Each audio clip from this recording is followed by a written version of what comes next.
नमस्कार, मी रुपाली. रूपम रेसिपीमध्ये तुमचं मनापासून खूप खूप स्वागत करते. आज आपण रूपम रेसिपी स्पेशल मटण बनवणार आहोत. हे मटण बनवण्यासाठी अगदी कमी साहित्य मी वापरलेलं आहे. अगदी जास्त प्रमाणात वाटण पण वापरलेलं नाही, त्यामुळे अगदी झटपट 15 मिनिटांमध्ये हे मटण तयार होतं. चला मग आजच्या रेसिपीला सुरुवात करूयात. रूपम रेसिपी स्पेशल मटण बनवण्यासाठी आपण इथे 1 किलो मटण घेतलेलं आहे. हे मटण स्वच्छ धुवून घेतलेलं आहे. आता ह्याच्यामध्ये आपण 4 चमचे आलं लसणाची पेस्ट घालणार आहे.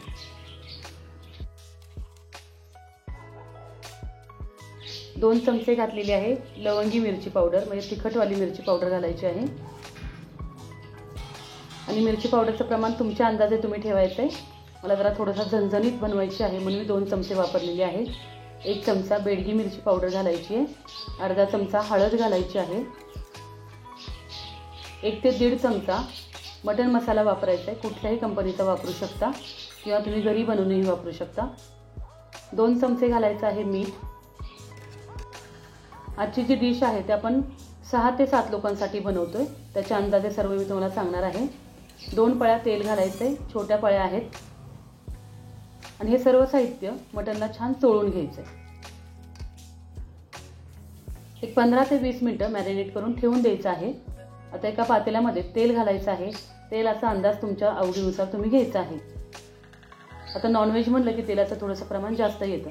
तेल आहे ते छान गरम झाल्यानंतर त्याच्यामध्ये 1 चमचा जिरे आणि शहाजिरे घालायचे आहे.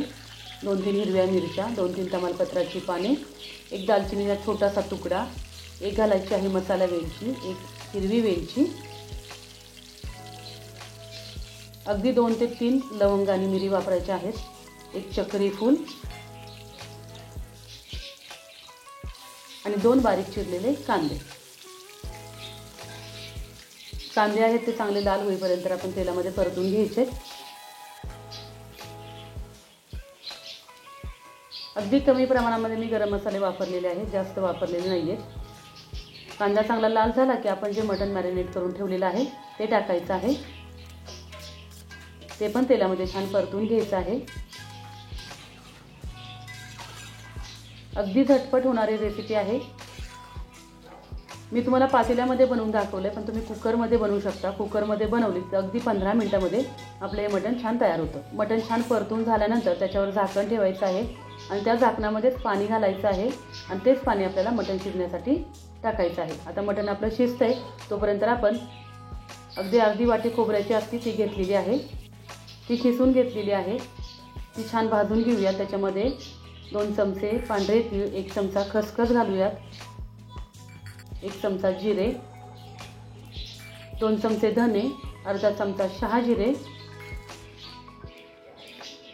साहित्य आहे ते करपू नये म्हणून मध्ये मध्ये मी हलवलेलं आहे.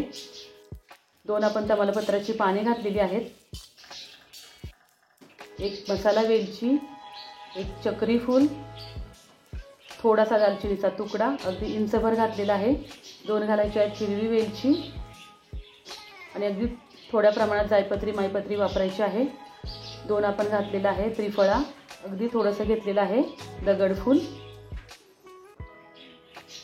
4 आपण लवंग घेतलेले आहेत आणि 4-5 मिऱ्या घेतलेल्या आहेत. अगदी जे गरम मसाले आहेत ते कमी प्रमाणात वापरलेले आहेत. 1 चमचा बडीशेप घातलेली आहे. बडीशेप सगळ्यात शेवटी घातलेली आहे. बडीशेप आपल्याला जास्त भाजून घ्यायची नाही आहे म्हणून सगळ्यात शेवटी मी बडीशेप घातलेली आहे.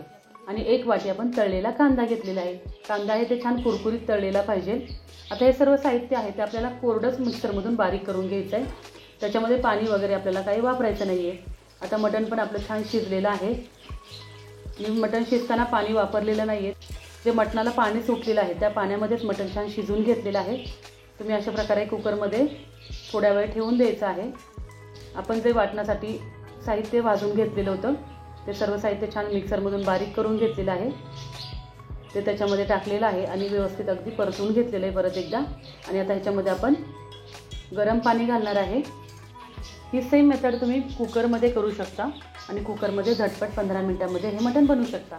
तुम्हाला व्यवस्थित समजावं म्हणून मी पातेल्यामध्ये तुम्हाला दाखवलेलं आहे. तर तुम्हाला रस्सा किती पातळ हवा आहे किंवा घट्ट हवा आहे तेवढ्या प्रमाणात त्याच्यामध्ये गरम पाणी घालायचं आहे. तर अशा प्रकारे छान झणझणीत असं आपलं हे मटण तयार झालेलं आहे. आहे की नाही, अगदी झटपट होणारं. कुठल्याही प्रकारचे जास्त मसाले किंवा जास्त वाटण वगैरे मी काही वापरलेलं नाही आहे. अगदी सिंपल पद्धतीने हे मटण बनवलेलं आहे. अगदी 15 मिनटामध्ये हे मटण आपलं तयार झालेलं आहे. माझी रेसिपी तुम्हाला कशी वाटली मला कमेंट करून नक्की कळवा. ह्या संडेला नक्की बनवा आणि व्हिडिओ आवडल्यास लाईक करा, शेअर करा आणि नवीन असाल तर सबस्क्राईब करून शेजारील बेल आयकॉन दाबायला विसरू नका.